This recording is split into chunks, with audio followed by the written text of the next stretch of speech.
Rəbbə şükürlər və izzətlər olsun. Əziz dostlar, hər vaxtınız xeyirli olsun. Biz Gürcistan, Tiflis şəhərindən, Dolu Yaşam Kilsəsindən sizi salamlayırıq. Sülh olsun evlərinizdə, eşiklərinizdə. Tanrımızın hər cür ağıldan üstün olan sülhü hər birimizin bütün məsihçilərin ürəklərini və düşüncələrini qorusun. İsa Məsihin adı ilə amin, amin, amin. Rəbbə həmdlər və izzətlər olsun. Bugünkü günə görə 7-ci gündür.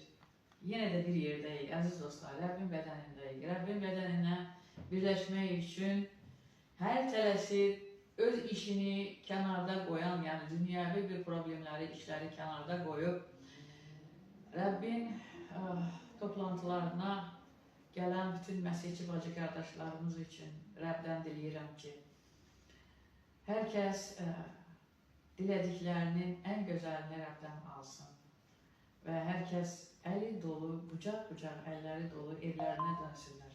İsa Məsihin adı ilə amin, amin, amin. 7-ci günü Rəbb xeyirqaladı və bərəkətlədi. Kəlam belə yazır. Belə yazılmışdır, 7-ci günü Tanrı xeyirqaladı, təqdis elədi. Və bu xeyirqalı günün, bu xeyirqalı saatın, dəqiqənin içində olan hər bir məsihçi bacı qardaşımız nə bəxtiyardır. Nə bəxtiyardır o kəs ki, hətta vacib bildiyi bir işi kənara qoyub, Tanrını birinci yerə qoyaraq, öz toplantısına, öz kilsəsinə gəlir, Rəbbin bədəninə birləşir, İsa Məsihin adı ilə amin, amin, amin. Mən hər dəfə dua edəndə deyirəm ki, və heç kim bu toplantılardan evlərində heç kəs əli boş getməsin. Niyə belə deyirik?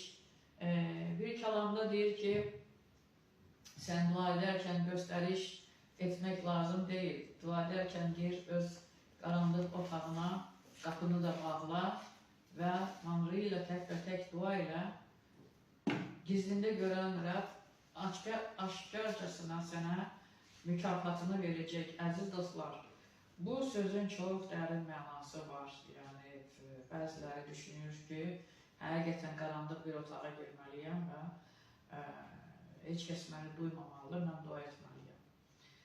Belə edən də çox pis bir şey etmir, eləsin. Amma ki, kəlamda belə bir sir yatır.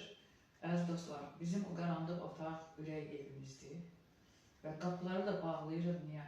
Kilsəyə gələn hər kəs